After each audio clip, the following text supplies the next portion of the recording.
This is week 3 journal video assignment for psychology. And this week we were just asked to share some new information that we learned throughout this next module. And the first thing is that our eyes move while we sleep. And I actually never knew this was kind of true because I have never watched a human sleep. But I think dogs experience this as well. Sometimes when you watch your dog, when they're in a really, really deep sleep, their little paws will start moving or their eyes will begin to twitch a little bit as they're doing something crazy in their dream. And so I guess if dogs can do it, it kind of makes sense how humans could too. The second one is very personal to me because I'm going to talk about night terrors, which is when kids talk in their sleep, they get up, they walk around, basically sleepwalking or sleep talking.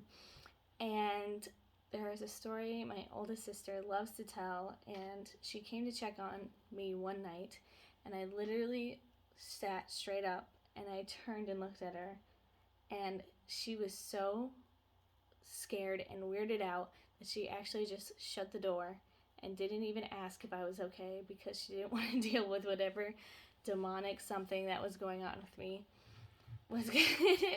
It's very common to hear at family gatherings. So I did know that night terrors were a thing, but I just thought it was so interesting that we're learning about it. The third thing is that alcohol is a potent sedative.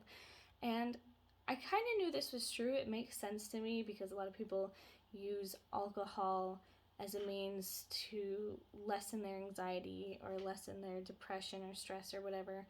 And so it makes sense that alcohol could be used to sedate people's nerves. The next thing is that binge drinking can kill nerve cells and inhibit their new growth.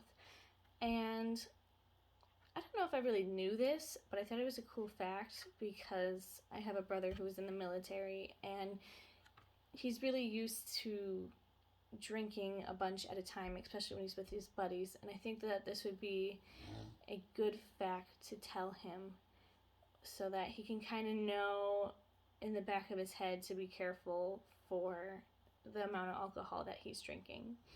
And the last thing is that people who have opiates all the time tend to actually tell their body to stop producing its own opiates, which I think kind of makes sense because I think that's how addictions kind of start, is you get used to a certain amount of this drug in you, and then the more and more you take, the more your body has to get used to that amount, and then once it's used to this certain amount, it's wanting more.